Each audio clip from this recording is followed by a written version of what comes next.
मारो इसे और मारो इसे, ये इसी लायक है। अरे मारो गया रे। सरपंच जी, कालिया को चोरी करते हुए हम सब ने रंगे हाथ पकड़ा है। अब इसे गांव से बाहर निकाल देने में ही हम सबकी भलाई है। तो देर किस बात की है, अभी इसे धक्के मार के इस गांव के बाहर का रास्ता दिखा दो। अरे सरपंच ऐसा मत करिए, मुझे एक मौका और दीजिए, मैं दोबारा कभी चोरी नहीं करूंगा। लेकिन गांव वाले उसकी एक नहीं सुनते और उसे मार मार के गांव की सीमा के बाहर निकाल देते हैं। अरे मेरे कमर दर्द के मारे मेरी जान निकली जा रही है। कम वक्तों ने जम के धुलाई की है मेरी। अरे भगवान करे इनके गांव में भूचाल आ जाए, धरती फट जाए और सब गांव वाले उसमें समा जाए। चलते चलते कालिया जंगल में पहुंच जाता है। उसे वहां एक प्रयोगशाला दिखाई देती है। अरे इस जंगल में ये अजीब सा दिखने वाला घर किसने बनाया है, चल कर देखना पड़ेगा। कालिया प्रयोगशाला के पास चला जाता है। दो वैज्ञानिक प्रयोगशाला में बातें कर रहे होते हैं। बधाई हो डॉक्टर चमन, आखिरकार हम दोनों ने मिलकर एक ऐसी घड़ी का आविष्कार कर लिया है जिसे पहनकर कोई भी इंसान गायब हो सकता है। हाँ हाँ, तुमने बिल्कुल सही कहा डॉक्टर जर्माटो। अब कल सुबह ही हम इस जंगल से निकल जाएंगे, लेकिन उससे पहले आज रात के खाने का बंदोबस्त करते हैं। हाँ हाँ, मुझे तो बड़ी जोरों से भूख लगी है, चलो चलते हैं। दोनों वैज्ञानिक वहां से चले जाते हैं। उनके जाते ही कालिया प्रयोगशाला में दाखिल होता है। अच्छा तो ये बात है। कालिया बड़े से कांच के अंदर रखी घड़ी को बाहर निकाल लेता है और अपनी कलाई पर बांध लेता है। फिर घड़ी में लगा बटन दबा देता है। कालिया को एक जोरदार झटका लगता है। कालिया अपने आप को आईने में देखता है तो उसका पूरा शरीर पूरी तरह से गायब हो चुका होता है। अब तो जो चाहे वो कर सकता हूँ। सबसे पहले मैं उन सभी को सबक सिखाऊंगा। गांव वालों, मैं आ रहा हूँ। कालिया गांव की ओर चल पड़ता है। थोड़ी देर के बाद दोनों वैज्ञानिक वहां आते हैं। अरे ये क्या, लगता है कोई हमारी घड़ी चुरा कर ले गया है। ये देखो पैरों के निशान। अब क्या होगा, अगर वो घड़ी किसी गलत हाथों में पड़ गई तो अनर्थ हो जाएगा। तुम चिंता मत करो, हमारी घड़ी में जो बैटरी लगी है ना, वो सिर्फ 24 घंटे चलेगी। उसके बाद वो घड़ी काम करना बंद कर देगी। उधर दूसरी तरफ गांव में सरपंच अपने घर में सो रहा होता है।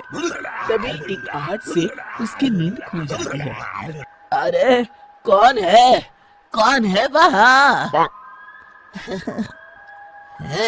बड़े मजे से सो रहा है, आज मैं तुझे नहीं छोड़ूंगा।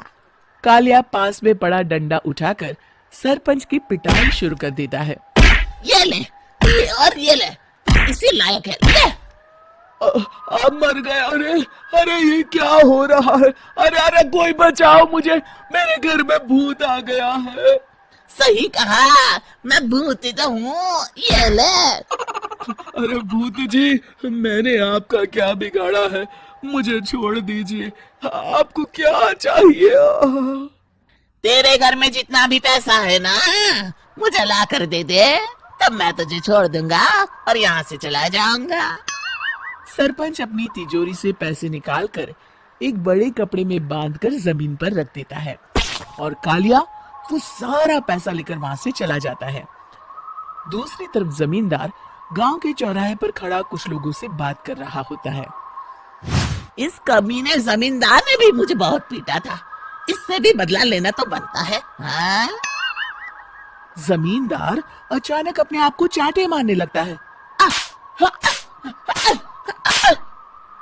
अरे भाई ये क्या हो रहा है?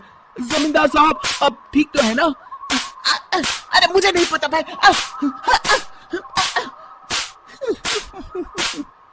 अरे मर गए रे, ये तो पक्का किसी भूत प्रेत का काम है। जमींदार के अंदर कोई भूत आ गया है, इससे पहले कि ये हमारे अंदर आ जाए। मनोहर भाई, अपनी जान बचानी है तो भागो यहाँ से। ये क्या? अरे बाप रे बाप, मुझे तो भूतों से बड़ा डर लगता है। मैं तो चला यहाँ से। अगली सुबह इस घटना से पूरे गांव में दहशत फैल जाती है। सभी गांव वाले आपस में बात करने लगते हैं। अरे भाई, पता नहीं कहाँ से हमारे गांव में एक भूत आ गया है। उसने कल रात को सरपंच और जमींदार की खूब पिटाई की और उनके सारे पैसे भी लेकर चला गया। हाँ भाई हाँ, ये भूत तो मुझे बड़ा अजीब लगता है। मेरी समझ में नहीं आता कि भूत उन पैसों का करेगा क्या। अरे तेल में पकोड़े बना के तलेगा बेवकूफ। इस बात की चिंता करके कहीं वो भूत हमारे घर में ना आ जाए। तुम बिल्कुल सही कह रहे हो आर्या, मैं भी इसी बात से घबरा रहा हूँ। अच्छा, अब मैं अपने घर जा रहा हूँ। तुम सब भी अपने अपने घर चले जाओ, उस भूत का कोई भरोसा नहीं है। हाँ। तीनों वहां से चले जाते हैं। दूसरी तरफ कालिया सारे पैसों को एक खंडर में छुपा देता है। इतने सारे रुपए तो मैंने अपनी पूरी जिंदगी में एक साथ कभी नहीं देखे। इस तरह कुछ दिनों में मैं अमीर बन जाऊंगा। आज मैं उस मोटे बब्बन को अपना शिकार बनाऊंगा। सुना है दहेज में बहुत सारे पैसे और गहने मिले हैं उसे। रात होते ही कालिया बब्बन के घर में घुस जाता है। हाँ, मिल गई तिजोरी। अब जल्दी से इसे खोलकर सारे पैसे निकाल लेता हूँ।